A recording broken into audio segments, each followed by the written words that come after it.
नंदू और चंदू दोनों अच्छे दोस्त थे। नंदू थोड़ा सा आलसी था तो चंदू मेहनती। नंदू हमेशा कम मेहनत में ज्यादा मुनाफा कमाना चाहता था, तो चंदू अपना काम पूरी ईमानदारी और लगन के साथ करता था। एक दिन दोनों जंगल में से अपने घर की तरफ आ रहे थे। कितनी बार तुझे कहा है चंदू, ये गधा मजूरी छोड़ दे और मेरे साथ कुछ नया व्यापार शुरू कर। नहीं बाबा, मेरा लकड़ियों का व्यापार ही ठीक है। तुम्हारा क्या है? आज एक तो कल कोई दूसरा व्यापार शुरू कर दोगे और परसों कुछ तीसरा। मेरी मानो तो किसी एक धंधे पे अपना पूरा ध्यान जुटा दो। यानी कि तुम्हारी तरह गधा मजूरी करूं? चंदू, धंधा करने के लिए हिम्मत की जरूरत होती है, जो तुम्हारे पास बिल्कुल नहीं है। मेरे ख्याल से धंधा करने के लिए हिम्मत के साथ साथ मेहनत भी जरूरी होती है, जो तुम लेना नहीं चाहते। ऐसे ही बहस करते करते वो दोनों रास्ता भटक गए। अब तक हमें गांव में पहुंच जाना चाहिए था। लगता है हम रास्ता भटक गए हैं। तभी उन्हें जंगल में से रोशनी की किरण नजर आने लगी। ये रोशनी तो जंगल के अंदर से आ रही है। चलो देखते हैं। दोनों ही उस रोशनी की ओर चल पड़ते हैं। जल्द ही वो एक बड़े से पेड़ के पास पहुंचते हैं। अरे, ये मैं क्या देख रहा हूँ? सोने का पेड़? मुझे तो यकीन नहीं हो रहा। देखो, यहाँ पे दरवाजा भी है। चलो अंदर जाके देखते हैं।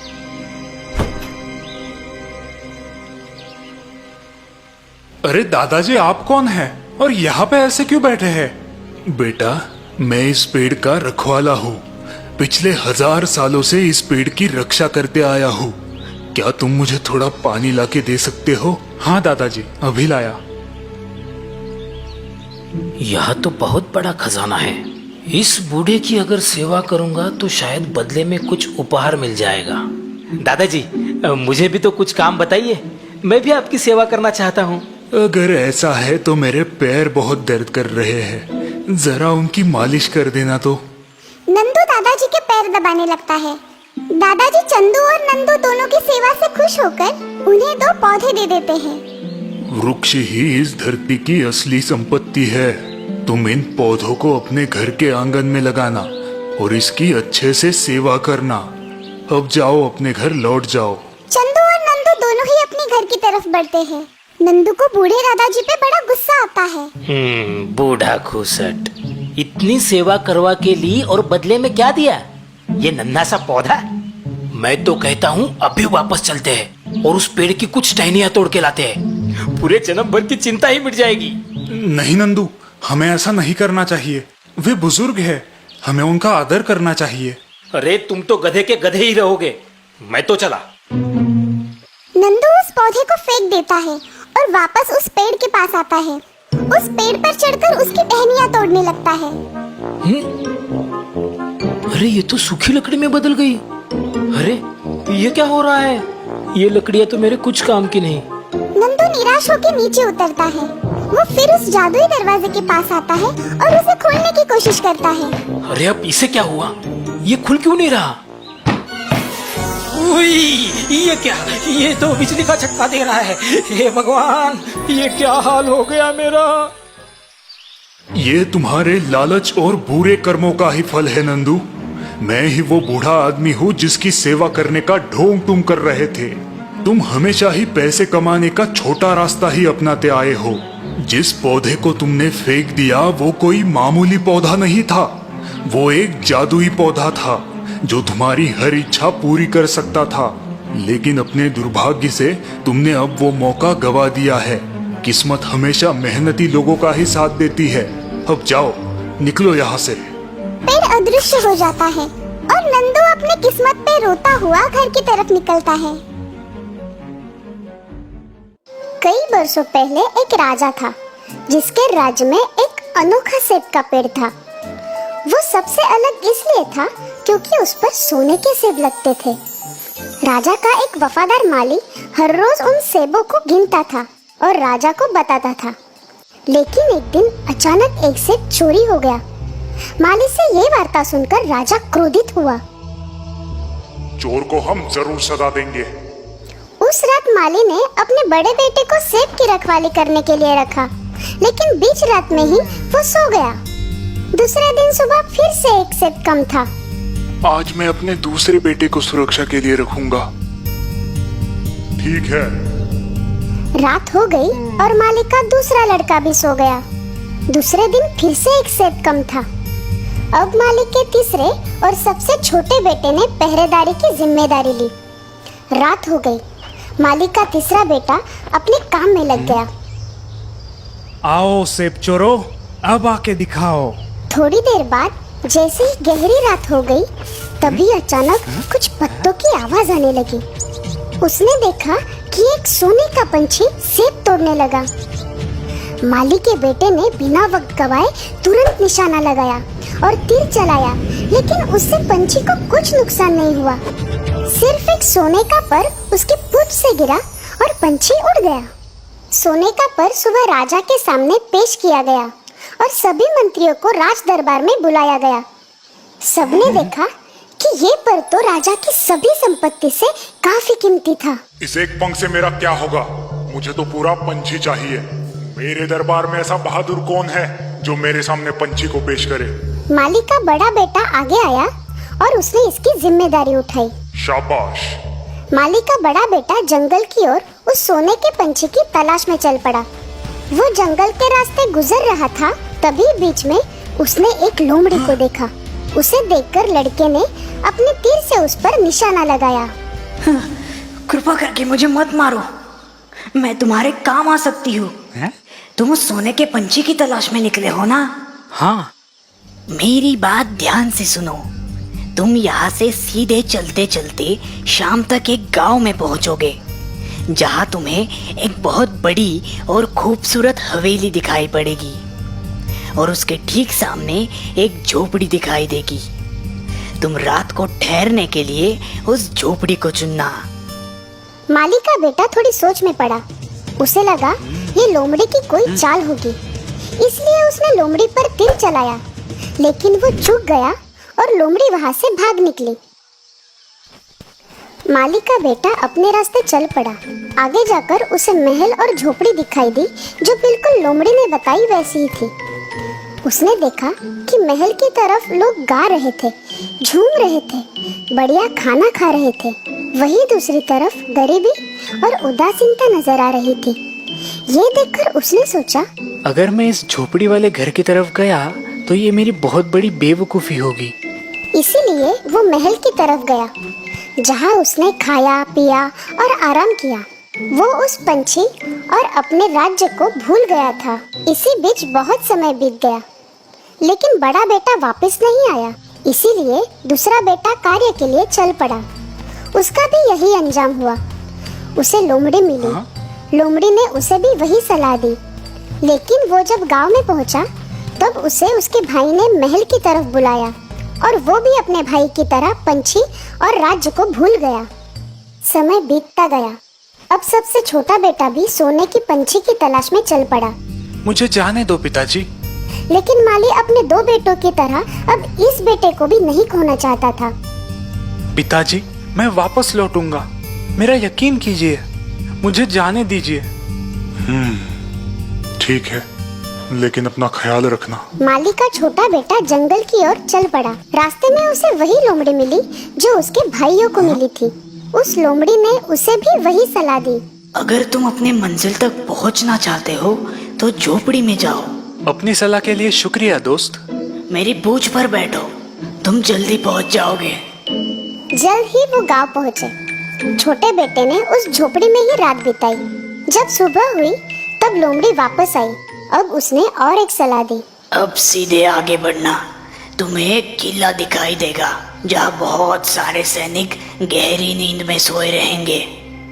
उनकी तरफ ध्यान बिल्कुल मत देना।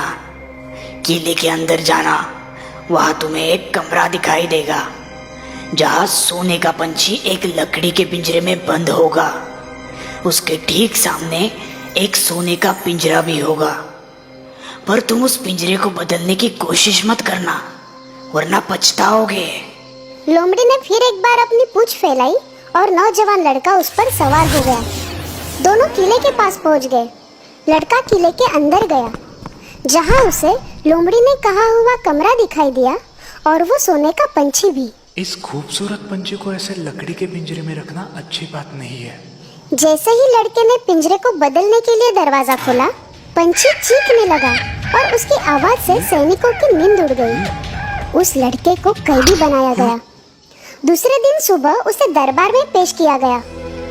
उसे वहां मौत की सजा सुनाई गई। मेरे सरकार, कृपा करके मुझ पे दया कीजिए। मैं तुम्हें एक ही शर्त पर छोड़ूंगा। जाओ, मेरे लिए वो सोने का घोड़ा ले आओ जो तूफान जैसे तेज दौड़ता है। तभी मैं तुम्हारी सजा माफ करूंगा और वो सोने का पंछी भी दे दूंगा। उसने फिर से अपना सफर शुरू किया।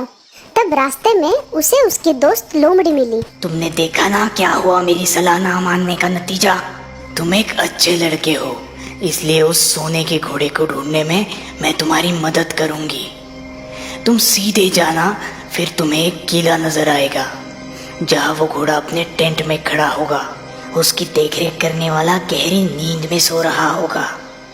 घोड़े को चुपचाप वहां से छुड़ा लेना, पर उस पर पुराने चमड़े का सैडल डालना मत भूलना, और उसके पास ही पड़ा सोने का सैडल बिल्कुल मत लेना। सब कुछ सही जा रहा था। घोड़े को देखकर लड़का बोला, मैं इसको सोने का सैडल दूंगा, इसका हक बनता है। जैसे ही लड़के ने सोने के सैडल को हाथ लगाया, उसकी देखरेख करने वाला जाग गया। रक्षक दौड़कर आए और उसे गिरफ्तार किया गया। अगले दिन फिर उसे मौत की सजा सुनाई गई और उसने फिर दया की भीख मांगी। तुम खूबसूरत राजकुमारी को मेरे सामने ले आए तो मैं तुम्हारी जान बख्श दूंगा। फिर तुम वो पंछी और घोड़ा अपने पास रख सकते हो। लड़का अपनी राह चल पड़ा। उसे फिर लोमड़ी मिली। अगर तुमने मेरी बात मानी होती तो तुम्हारे पास पंछी के साथ साथ घोड़ा भी होता। मैं तुम्हारी फिर से मदद करूंगी। यहाँ से आगे जाकर तुम किले में पहुंच जाओगे।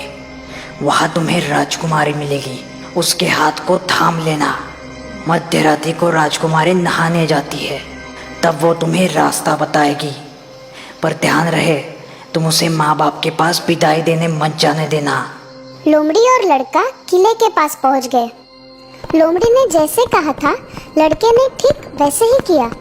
मध्य रात्रि को राजकुमारी के साथ निकला, लेकिन निकलते निकलते लड़की ने रोते हुए कहा कि वो अपने पिता से मिलना चाहती है। आखिर लड़के ने उसकी बात मान ली, लेकिन जैसे ही वो अपने पिता से मिलने आई, लड़के को फिर से बंदी बनाया गया। तुम मेरी बेटी को तब तक नहीं ले जा सकते जब तक तुम सामने वाले पहाड़ को 8 दिन में तोड़कर नहीं हटा दे। वो पहाड़ इतना विशाल था कि वो अकेले ये काम नहीं कर सकता था। 7 दिन होने के बाद भी वो पहाड़ का कुछ ही हिस्सा तोड़ पाया।